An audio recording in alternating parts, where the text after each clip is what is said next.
Hi everyone, this is Feroz. In fact, I'm going to take this webinar today on digital transformation. And the topic is this, that how do we transform an organization or an enterprise using digital capabilities? In fact, about myself, I am the author of the book Digital Disciplines. And in fact, I have jotted down other books also.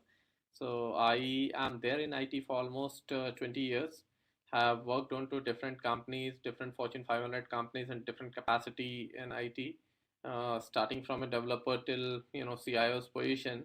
So I'll talk about various practical experience in terms of the digital capabilities. And how I plan to take this webinar today is initially 45 minutes I'll go ahead with the presentation, and then 15 minutes I'll park for the question and answers. So whatever questions which I'll get, I'll try to answer most of the questions, and this is how we'll proceed ahead. So let me start with this topic on digital transformation. So I hope the slides are visible and you people are able to see the slides. So the agenda today is this. I'll try to help all of you understand that what is it in offering in terms of digital transformation, and and then I'll talk something in terms of the digital architecture, then the most important buzzword, which is a customer journey and user experience. So all about UI UX, and then something in terms of the enterprise mobility. Then the another buzzword which is being hovering around for quite some time, and there's a lot of noise in terms of big data analytics. So I'll talk about that, and then at last, about cloud computing. So this is what is there in agenda. So let's start with the first section, which is digital transformation. So if you have to start with the first section, which is digital transformation, let's first of all understand that what is the voice is coming or not? Is it? Are you people able to hear me? Okay. Okay, great. So let's start with the digital transformation. So what is it in terms of digital transformation, and what is a digital transformation?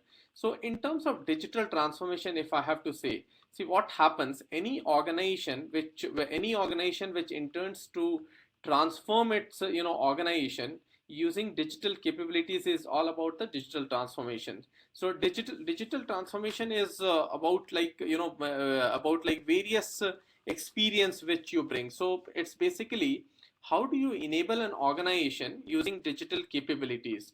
That's what the transformation is. Now when I say digital capabilities, it's not only for an organization, so it's an entire ecosystem. So ecosystem can be like basically the customers are there, your partners are there, your employees are there. So how do you empower them with different capabilities using digital platform? So this will help an organization in various aspects. So one is this, the customer experience gets enhanced. So as an end user, when you interact with different touch points, the user experience gets enhanced. And then there are different innovations which you bring to your product and service capabilities.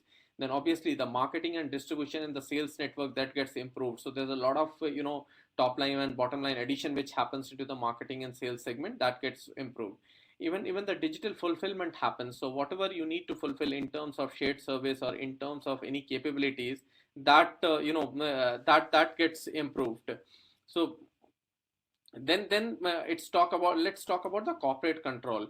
So corporate control is basically like if you have to deal with any organization or an corporate, so there's a lot of control and governance which is there. So how do you mitigate those control and governance? So those things gets enhanced. So net when we say that digital transformation, it's basically a model wherein a new innovation comes, wherein the employees, customer, partners, everyone gets lot of engagement, and there's a touch point at each and every angle, and thus the entire life cycle increases. So entire customer life cycle experience increases. So this is what the digital transformation is, if in crux, if someone has to understand it. Okay, next is this, at this digital age. So let's try to understand that what is the difference between a traditional and today's digital image. So if we have to understand in such a way that, let's say there's a business and there's a technology. So in past, what used to happen was this, that business used to generate some requirement and technology as an enabler used to fulfill that. And this was just like a, a revolving ecosystem, that business used to give a requirement, technology as an enabler fulfills that requirement, and then the same thing happens. So this was a very mundane, way of working, and this was not bringing any innovation as a platform. But today's imperative, if you see, it's basically in such a way that business and technology, it's linked to each other in such a way that there's a lot of opportunities which gets developed, and this is how the transformation happens. So gone are the days wherein the, technology used to work as an enabler and business in silo. So now it's all together a business and technology enablement, wherein there's a lot of imperatives which comes together and the opportunities gets fulfilled. And this happens across all industry verticals. So this is the change which has come today. If we compare that with the older days, when we used to have a technology and business both running in silos. Okay. Now let's try to understand the digital transformation growth. See, if we have to understand the digital transformation, so now what has happened is this: the innovation has made this digital transformation so easy and so feasible, and it's all the risks are managed in a very effective way. Why? Because in digital, what happens is this: earlier there used to be a lot of peer connections, but now everything has been compartmentalized, so everything has been layerized. So there are different layers what we use in technology. So layers, like there's a bottommost layer which is basically the industrial layer, which is a database layer. So like all of my database resides at this layer. Why? Because as a database, we interact with different systems, so different peer connections are there, so different integrations are there. So we bring let it be any systems, all the systems database in an industrial layer in one layer, which we call it as a database layer. And then on top of that, there's an enterprise layer. So any core system, so you would have heard about things like ERP, you would have heard about things like CRM, you have heard about things like SRM. So all those things are mostly an enterprise layer. So enterprise layer is on top of the on the database layer. And then there is service layer. So when we talk about the service layer is basically, how do we connect different core systems and different database. So in order to connect it, there are two ways to do a connection. One, we can do a peer connection. Peer connection means we can just create a web service, and using a web service, all of my database can get connected. But the problem is this: different database has different formats. So like something would be there on MT940 format, something would be there on COBOL format, something would be there on .dmp format. So there are different formats. Now in order to understand these different file formats and to interact with each other, it becomes very difficult. So there's a different concept which has brought in digital, which we call it as SOA. So SOA is basically a service oriented architecture. So service oriented architecture is a methodology, it's a concept, which means that using a service as a layer, okay, how do we interact with different applications? So this acts as a middleware. So it acts as a middle entity in between the core system and in between the presentation layer.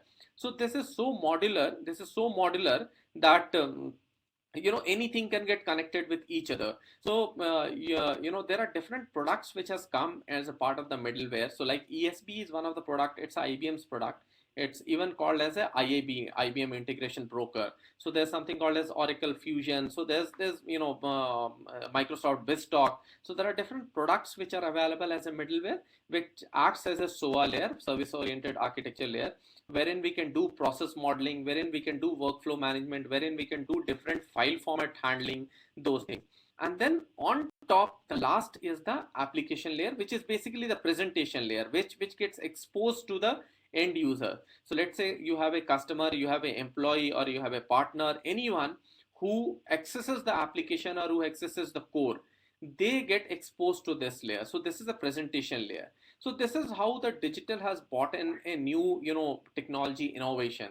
Earlier, this layerized and compartmentalized capacity was not there. It was all plugged in a peer-to-peer connection, and which used to give a lot of problems. So in this way, if it is different layers, even if you want to bring in a new application or a new product or a new core, it gets added so seamlessly that you don't have to wait for months and years to do that. So this is a new change which has got on with digital transformation. Now let's move on to the next section of it, which is basically the tech trends. So if we talk about the digital tech trends, what happens, there are different business models which are coming in, and the different business models are there. That digital transformation is not only about the mobility or only about the e-commerce. It's basically the digital and different data driven approaches. So the concept of the digital is this, that there's a lot of data which comes. So even if, let's take an example like let's take an example of marketing. So if we do a marketing, we do a campaign, there's a new product which is getting launched, and if the new product is getting launched, we are doing some campaign, we are running that campaign in, let's say, Facebook, Twitter, or social media, or maybe a traditional media. There's a tons and tons of data which gets generated. So how do we utilize this data? How do we know that what people are talking in terms of the social? How do we listen to that social elements about that product? Or how do we make sure that the marketing campaigns reaches to all level? So this is what we call it as the digital and data driven approach. And then there's a digitalization of the core business process. So digitalization of core business is basically, you have a core system like CRM, you have a core system like ERP. So even we digitalize that also. So instead of doing all mundane job, how do we use a digital capabilities to digitize that? So instead of doing a paperwork, or instead of doing a manual work, let's or do an automation using a digital capabilities.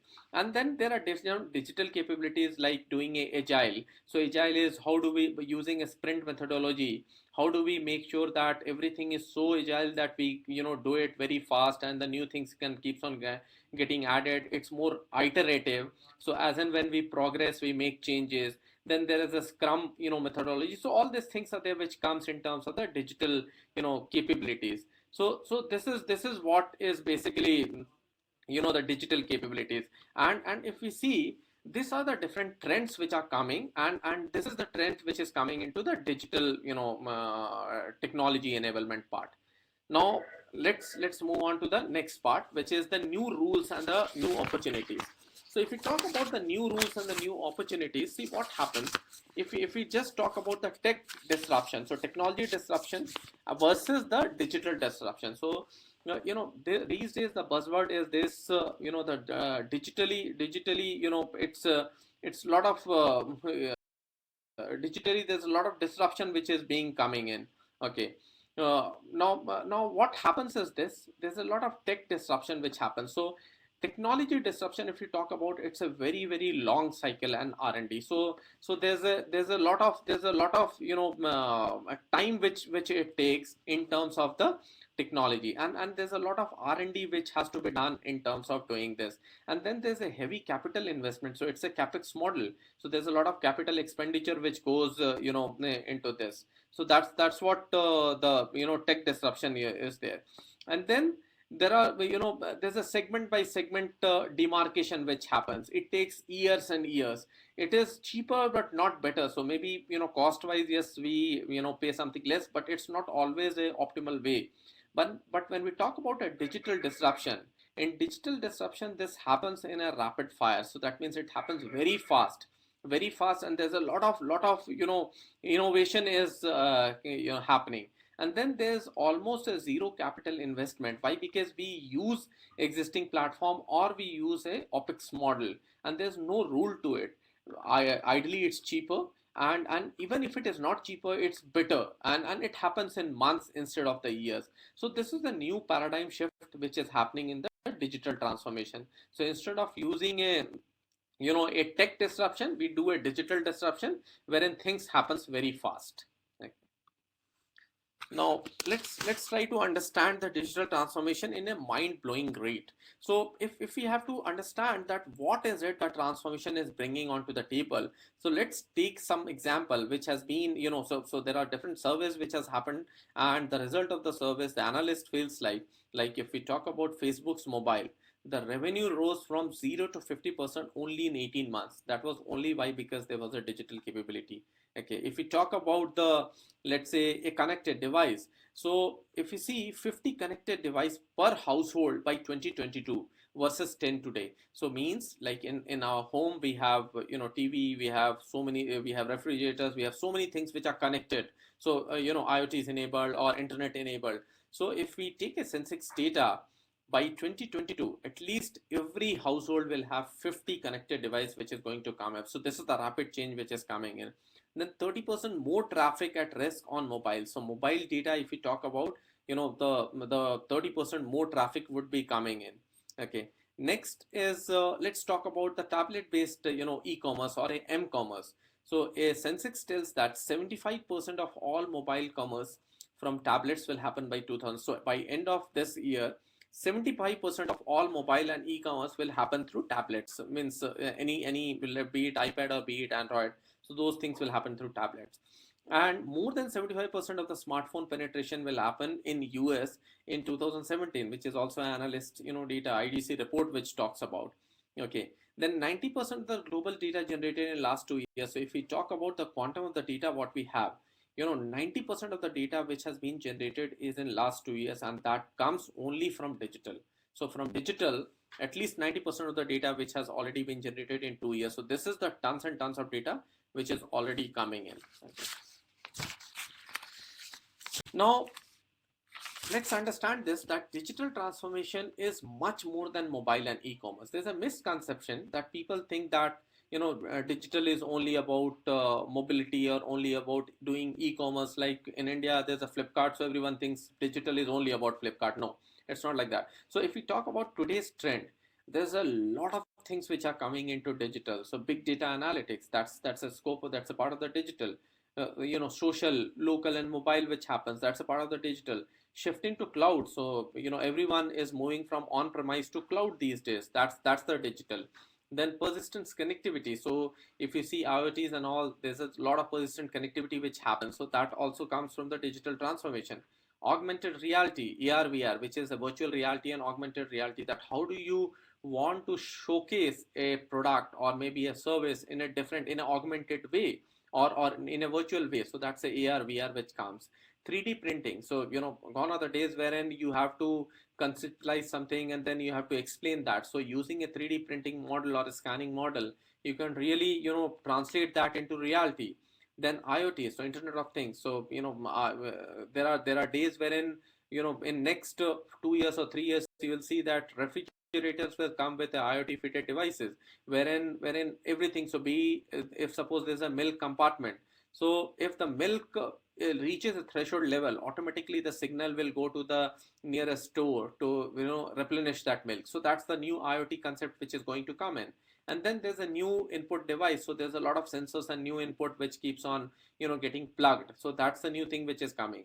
AI, artificial intelligence and cognitive. So artificial intelligence is basically all repetitive tasks or a machine based task moving into an artificial intelligence platform, or cognitive wherein a human brain or a human mind has to be applied, that comes into a cognitive computing. So this is what is going to come in AI and cognitive. So net what I mean to say is this, that digital is not only about the mobility or e-commerce.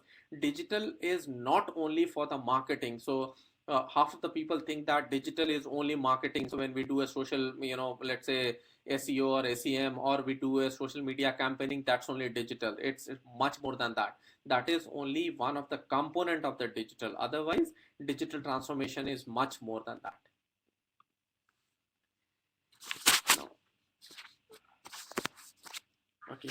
So these days, if you see that several digital technology trends that impact the commerce. So when I say it, so the business is getting impacted through several digital, technology trends. So just now we spoke about like things like big data, 3D printing, connected device and all these things. Now, what is the impact? What is the consequence which it brings to the market or to the or to the commerce? It's basically aggregated marketplace. So just now I spoke about an example. Just now I took an example of Flipkart. So that's nothing, that's a marketplace. So how do we aggregate a marketplace? How do we create a marketplace wherein different buyers and sellers come together, or different people come together and join together and exchange their ideas and views and all?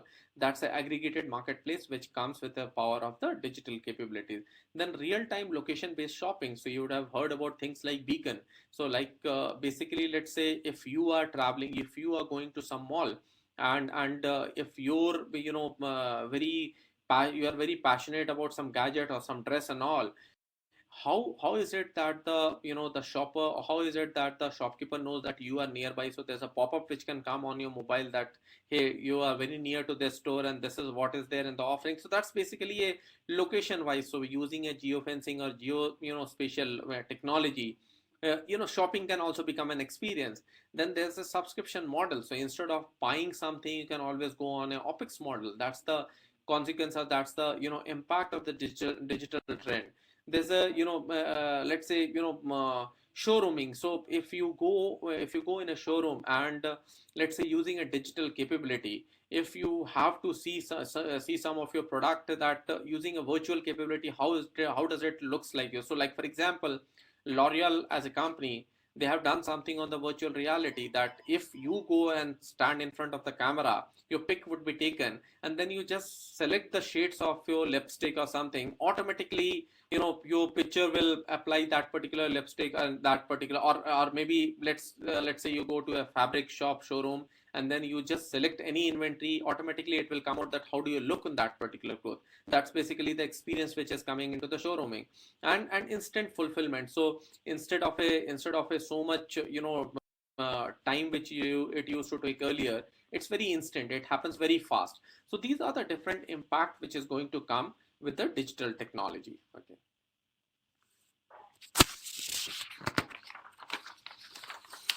Now let's talk about the RPA, which is robotic process automation. So see, as a part of the digital, as I told you, that digital is not only limited to commerce, mobility, or the marketing. It's much more than that. And these days, if we talk about, there's a lot of buzzword which is in RPA. RPA is basically a robotic process automation. So what happens is this: the same work which human used to do as a mundane or a repetitive task, now the robots can do that thing. So robotic process automation, it's basically a platform, it's basically a technology wherein we ask we make the machine to work as a human. That's what the robotic is there. So see, this has already come into industrial, industry 4.0, which is like in all industry, if you talk about, most of the work happens through robots. So like the conveyor belts are there, the forklifts are there, the shifting of the equipments are there, machinery running is there. Those things are already being run by robots. But now the same thing, the same robots can be used for using the day-to-day very traditional mundane job also. So like for example, if you have to do a data entry, or let's say there's a repetitive task in the shared service which has to be done, robots can do that also. And there are companies like Cognizant, there are companies like Tech Mahindra, there are companies like Wipro. They have bought in their own platform in robotic process automation. So there's a lot of work which is already happening into this, and there are a lot of companies which are working into this so as to bring a platform so that the robotic process can work onto this. So this is something this is something which is very important. And this is something which is basically, you see, lot many things which are happening into the robotic side of it. Okay. Now, if you have to explain you the robotic process automation in a shared service, let's say concept. So shared service is like you talk about anything which has a repetitive type of work. Like for example, let's say it's HR shared service. So there's a lot of payroll processing which happens, or let's say a payment financial shared service. So there's a lot of invoicing, AR, like account receivable, account payable processing which happens. So in this shared service also robots can work. So what used to happen is this: if let's say example, I'll take one example. Let's say Reliance is a company, and as a company, if it has its own shared service wherein a lot of invoice processing happens, so there would be hundred of people who would be only doing invoice processing by doing a very mundane repetitive job.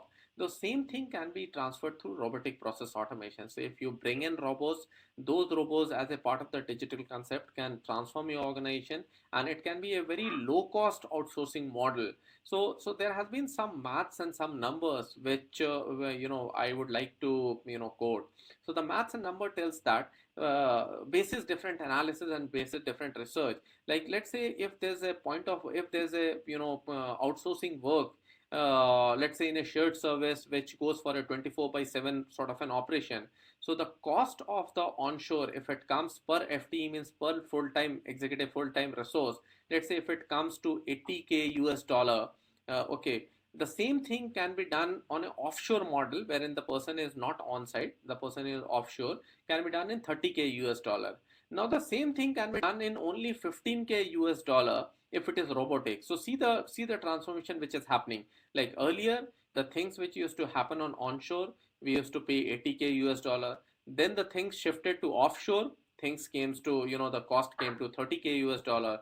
Now the same thing is going to happen with the robotics, and using a robot, the same cost will come to 15K dollar. So point which I'm highlighting is this, that even there's a lot of commercial sense which comes through robotic process automation using is this outsourcing model.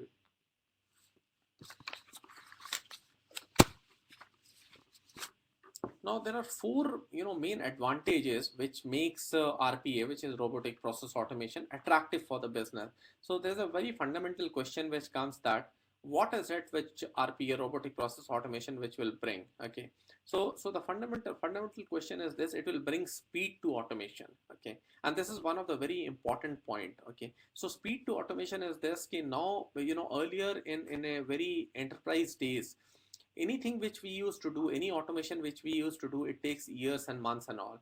With RPA coming in, with robotic process automation coming in, the speed is an essence to it. So the automation speed gets improved. So it's a almost in no time which the implementation happens. So that's what the important point which comes in. And then it's not a costly integration. So earlier, if we have to integrate one system to other system, there's a lot of cost integration which used to have. So be it a service oriented architecture, be it a middleware, or be it a licensing of the database. So there's a different integration cost which used to happen. That goes off in robotic process automation. And then you don't need a IT specialist. So when I say IT specialist, means you can be a robotic process automation specialist, but you don't need an individual skill set sort of a specialist for this, because everything is in house, it's all machine driven and all. And then rapid scaling up and scaling down. So the other important thing is this: there's a lot of ramp up and ramp down which can happen. So whenever you want to scale up your capacity, you can scale up, and whenever you want to reduce your capacity, you can reduce it. So that's another, because in a traditional way, if suppose you are dependent upon a shared service which is a human resource being driven, so it's not so easy to scale up, because you need resource, you need skill set, you need people to onboard, and then it's not so easy to scale down. Why? Because there's already people working in, where will they go, which area, which department they will move out, what will they do. So there's a lot of question which comes, but in RPA these questions gets eliminated. So that's the another benefit of it that RPA brings to table. Next thing is automation of users through RPA is an option in areas which has a six specific characteristics. So if we do a robotic process automation, there's an option wherein six specific characteristics comes through that. So like repetitive back office process. So as I told you that this can be done for traditional mundane repetitive work. So anything which is repetitive in nature, wherein you don't need to apply your brains. It's like if you have to do a order punching, it's only order punching. If you have to do a invoice processing, you are just punching in invoices. So these are the very repetitive tasks. So this repetitive task can happen through the robotic process automation platform. Now no human judgment required. So there are, like, let's say if you do data entry, and if you do a data entry, whatever thing which has come to you, you just do a data entry. So you don't need any human judgment in that. So RPO also, wherever there's no human judgment, RPO can be very easily involved. Then various IT system involved. So in RPA, let's say you have 500 different legacy platform or a core business platform.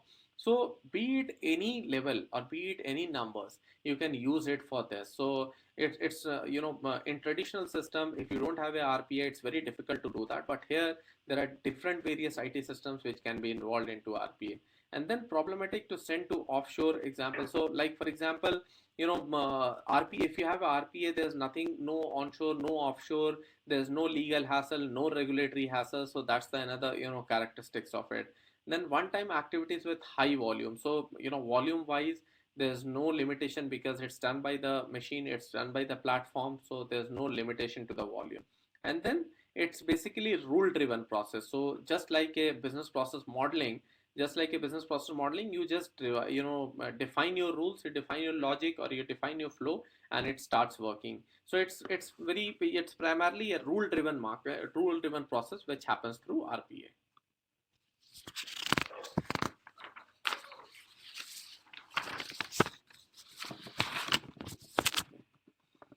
Now, robotic process automation with different implications on main usage groups. So, if we have to give an example of 2-3 usage groups, so let's say in-house is one of the usage group wherein you can use robotic process automation, and in BPO, like specifically the call centers, if you talk about, or a shared service, shared supply, chain.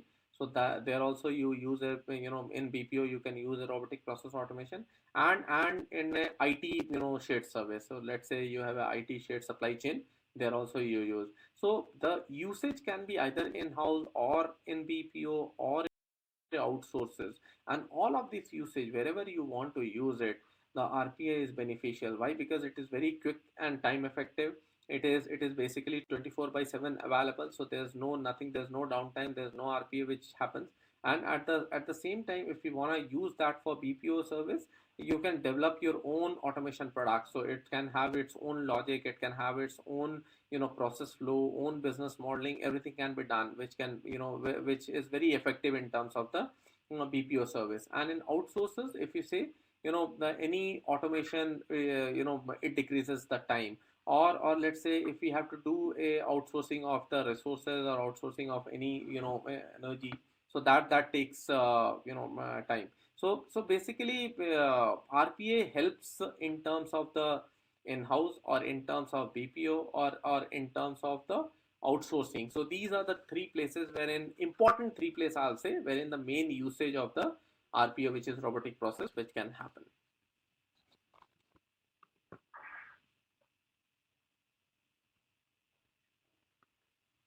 Now, if you see, software robots can be trained by humans as a watchdog.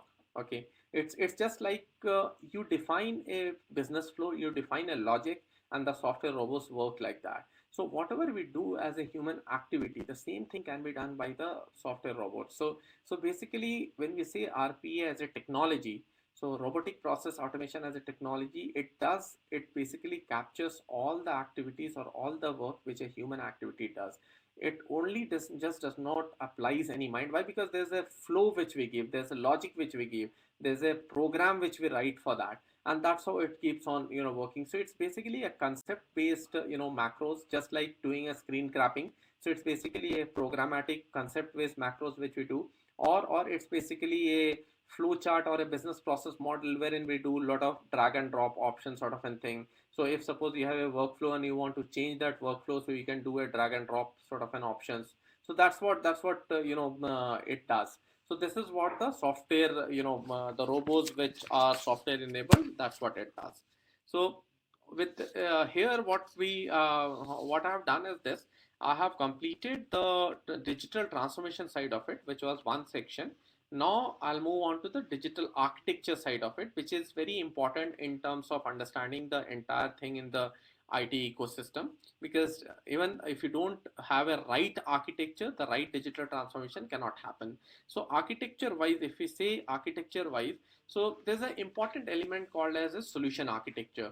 So solution architecture is, how do you define your solution architecture? It's just like when we build a house, then there's an architecture drawing which comes in, which talks about each and everything for that house. So unlike that, in technology also, in digital also, there's a solution architect whose role is to define each and every, architecture element. So things like, what are the product feature and requirement, what are the different technology options, what are the constraints which comes in, the architects define that. So if we have to define the, the architecture, it's basically a sort of a blueprint wherein all the inputs, let it be the product feature, or let it be the requirement, or let it be the applicable technology, let it be the structure, the flow chart, what it is going to do, how it is going to do, whether it is a buy option or a build option, which product, how, which integrations, all those things comes into the blueprint. So that's what the first and foremost important thing is this. As a architecture, the solution architect's role is very important, and anything, whenever we do any technology enablement or whenever we do any digital enablement, basically the solution architecture plays a critical role in this.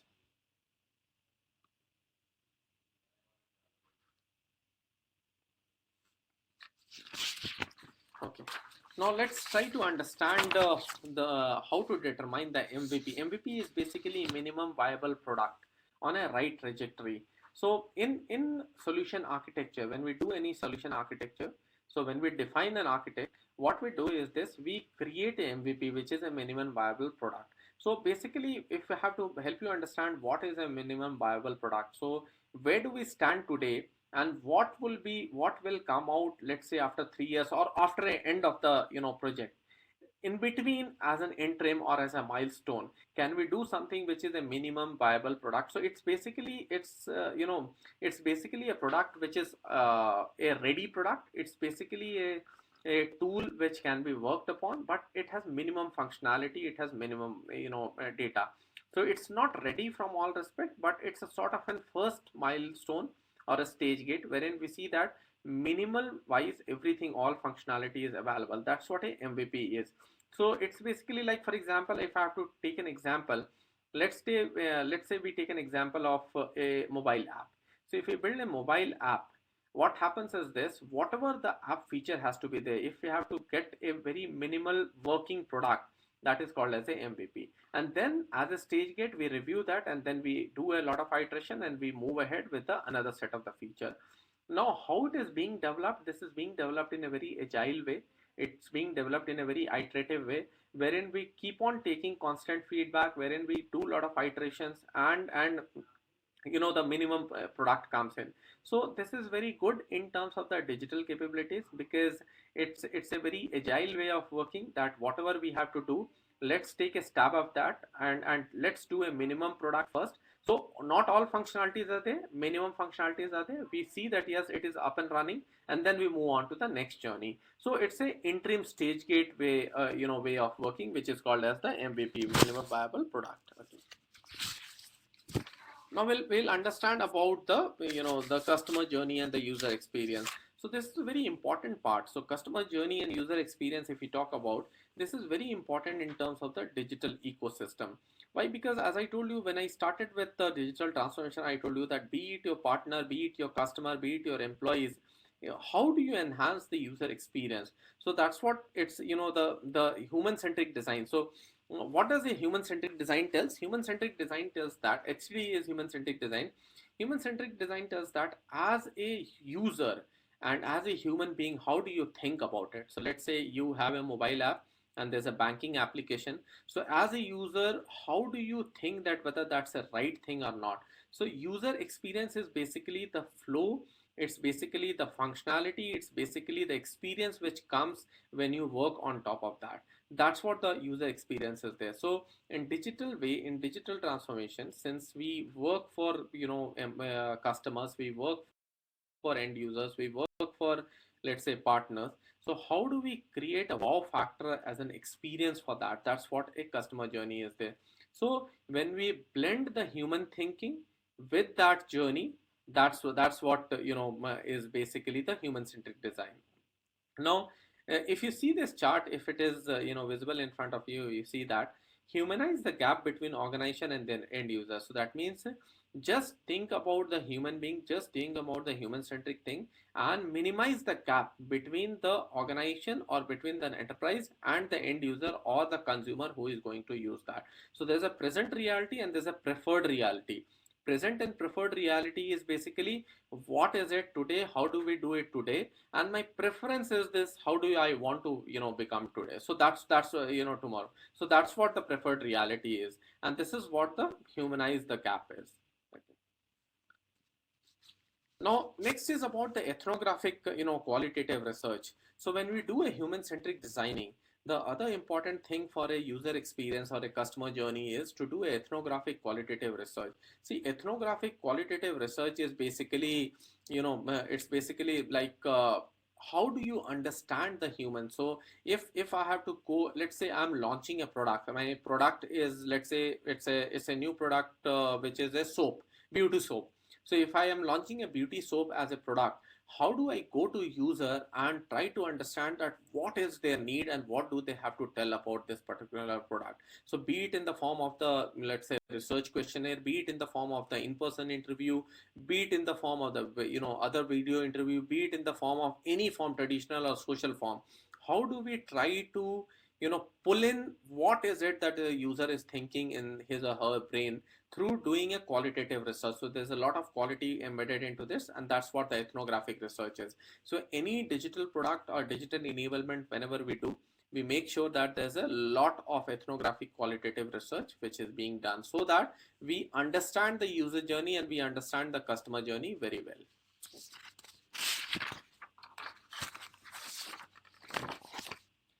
Now, how do we think about the customer of future experience? See, customer of future experience is this: ki if we do any digital enablement or if we do any product development, how do we make sure that this is being used in future? So there's no point creating an app in the mobile which you install and then after 2 days you just deinstall that or remove that. So how do you think that the customer is there for the future? So customer is there for the lifetime. That's basically with the different divergent ideation or convergent ideation which happens. So there's a divergent and convergent ideation is this: there's a lot of initial brainstorming which happens in terms of creating a epic. So it's just like a story writing wherein the entire journey is being mapped. So entire journey means starting from when the user starts in till the time it ends in, entire journey is mapped with that views. That's called as a divergent ideation. Convergent ideation is basically, there are different narratives to it. So there are different stories which comes, and all those stories are combined together to form up a journey. That's what a convergent ideation is this. And there's a lot of disruptive forces which comes in. So like the which technology to use, whether the technology is foolproof, whether it would be used seamlessly, whether the support would be there. So those things are basically the different disruptive forces or the ideation which happens. So it's a mixture of, when I say customer for the future user experience, it's a mixture of divergent ideation, convergent ideation, and disruptive forces. Then the other important thing is the blueprinting methodology. So when we do a design blueprint methodology, what happens is this: we have to capture what is the scope of the user experience and user interface. So what is the difference between a user experience and user interface? Let's say there's a banking application in your mobile phone, and when you log on, it tells, the moment you log on, it tells that welcome Firoz, you have last time you logged on to this. So that's a good experience which is coming to you, so you are liking it. It tells that that this is how the flow should happen. That's the user experience. Now the same thing, user interface, if I say, where will the icon come in, or where will the tab come in, or where will the button which I have to click, what will happen? That's all the interface which happens. So that's basically user interface. So basically this is the what function of it. And then if we have to do a full ecosystem, basically what is the push and pull experience, like what is it which I would like to have as a user and what is it which I not like to have as a user. That's what the blueprint methodology should have.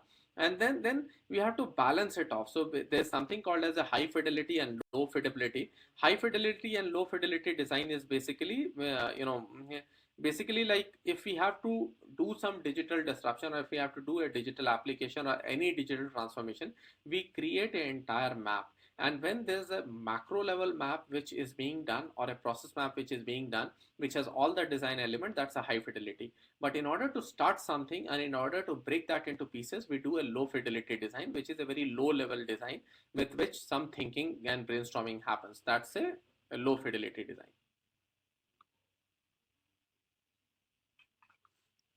Now we'll talk about the enterprise mobility piece. Okay, enterprise mobility. Let's first of all understand what is a enterprise mobility. Okay, so enterprise mobility, if we have to understand, is basically, it refers to the mobile device or a smartphones or the tablets what we use, using mobile networks, voice and data services, using data management, device management, application management, using info security, like how do we secure our data and secure our devices, using things like telematics or radio frequency identification device, or doing a healthcare monitoring devices. So there are different things, different elements to mobility. We have to understand enterprise mobility is basically for very secured enterprise level applications which can be managed in a mobile device or a tablet, which can work onto different networks or the services using a voice and data services, which can give you functionality of a device management, application management, content management, which can be hosted onto an enterprise network or a private cloud. All those things are, end of the day, a enterprise mobility.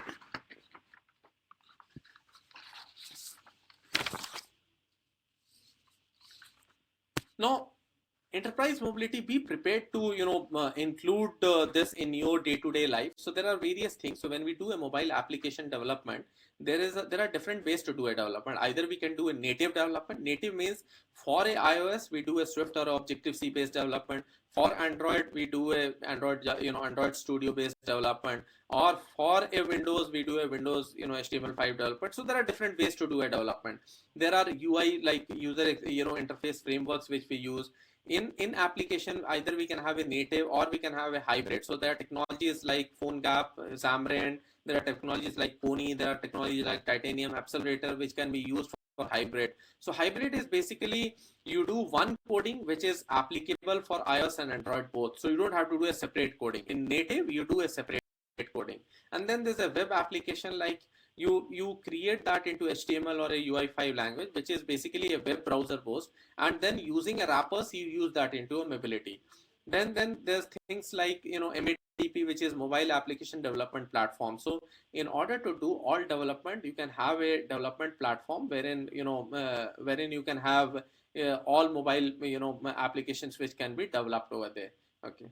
Then if I talk about the mobile application lifecycle management, things like MAM, which is mobile application management, wherein you can manage all your application. Enterprise application management, mobile enterprise application management is how do you manage your entire application, enterprise application to that. Things like managed mobility, which has MDM, like mobile device management. So if suppose you have a MDM, you can even control the device. So like for example, if you lose your device, your data will not be lost. So data can be wiped out remotely, or data can be removed removed remotely, or your application can be managed remotely, those things. And then mobile security, it also gets in a lot of info security, so that your mobility or mobile or the device or the data is secured. And then things like bring your own device, which is like in an organization, if suppose you want to bring your own device and then you want to use that device for your own purpose or enterprise purpose, that can be used. Or bring your own applications also. There are companies which allows bring your own application policy also. So these are the different words which you should always know in terms of the enterprise mobility. Now there's another very serious thinking, that mobility also poses a lot of questions to the leadership team. And the questions can be like, how do you manage the mobile info security? So like security becomes a challenge since everything is in mobile. So if the data is there, so how do you secure your data? How do you secure your application? How do you secure your content of that? How do you make sure that it's more people centric? How do you make sure that it's more customer centric? So these are the some set of the questions which are being posed to the leadership team, and in an enterprise or in an organization, people should think about these questions.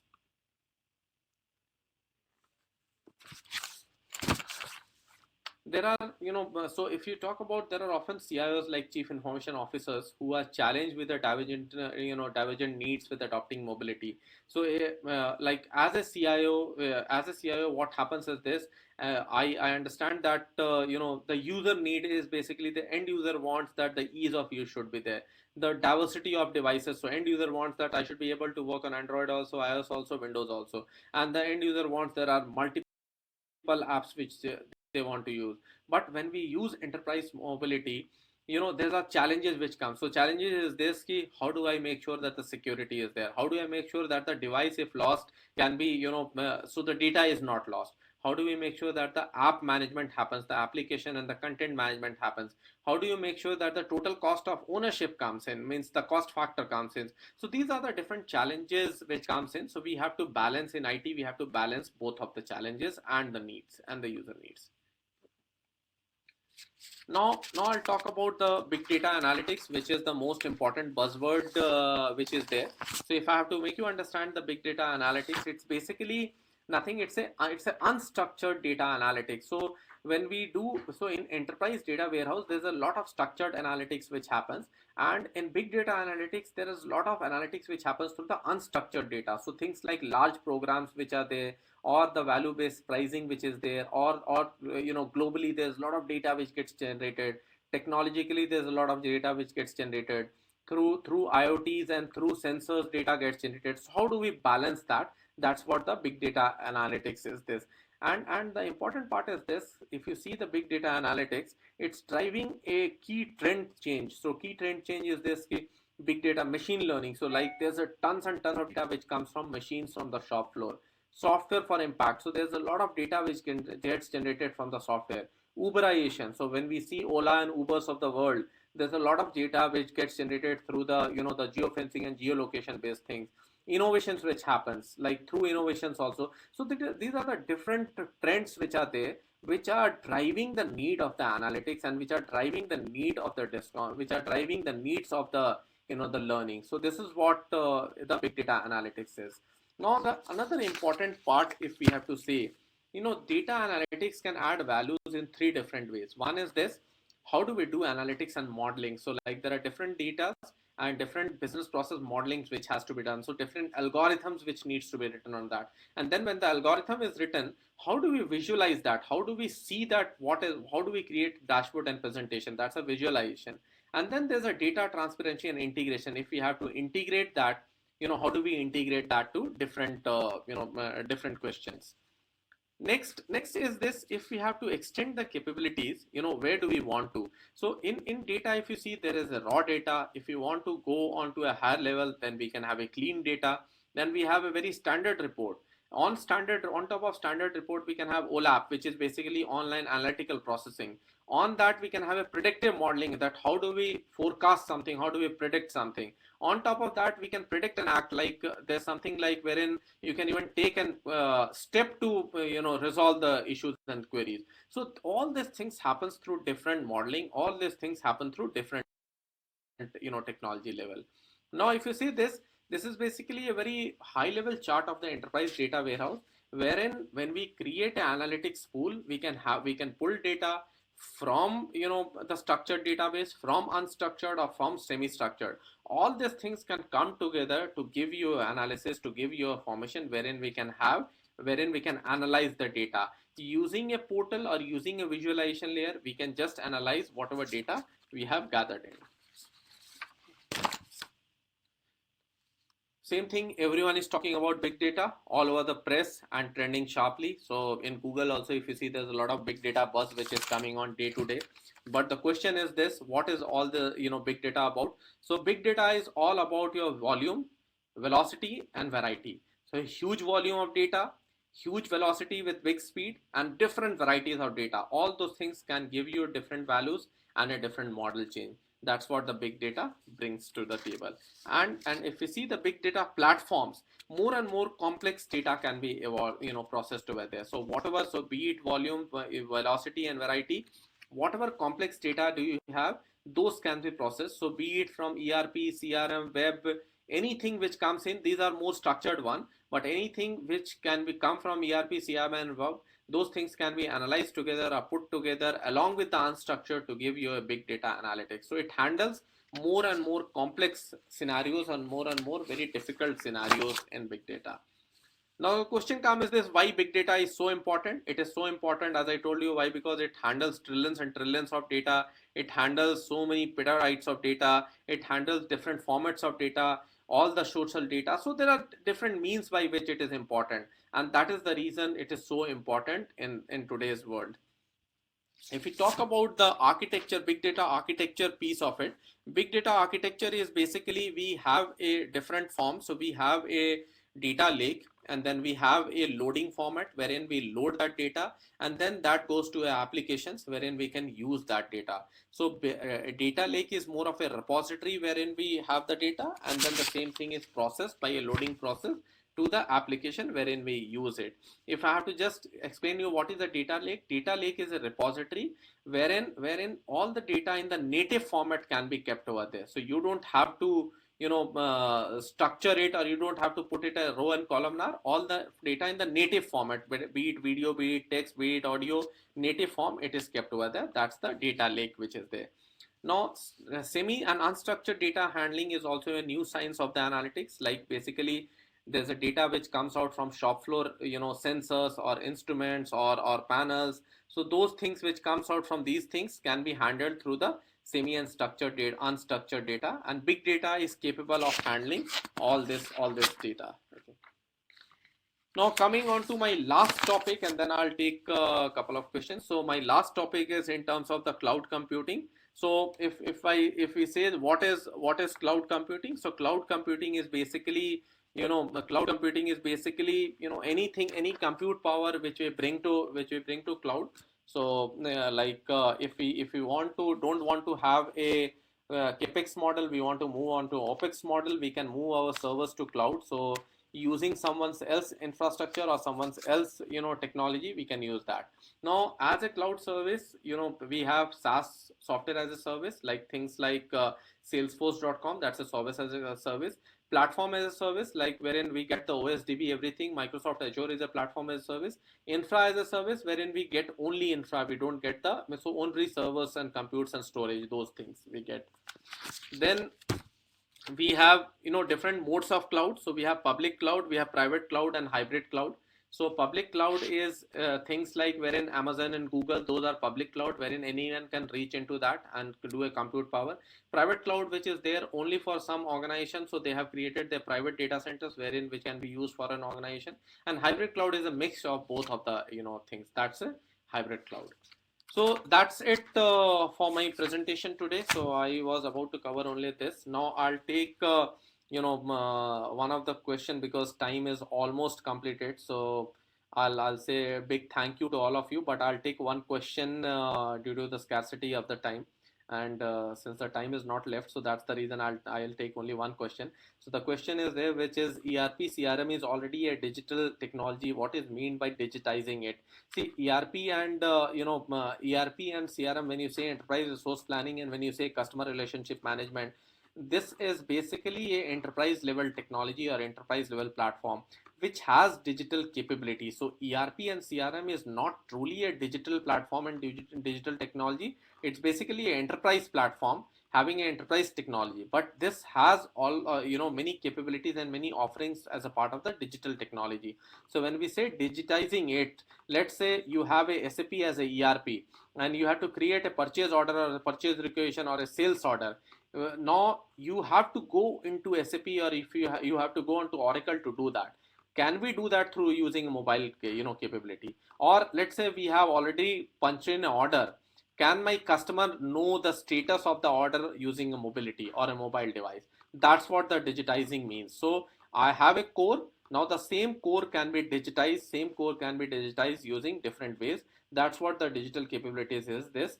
And these days, things like CRM, if you talk about CRM, is like, for example, salesforce.com is a CRM. Although that's a enterprise level CRM, but yes, they have added a lot of digital capabilities. So things like mobility has come into this. So there's a lot of innovation which has happened in the last 2 years, and lot of things which has already happened over there.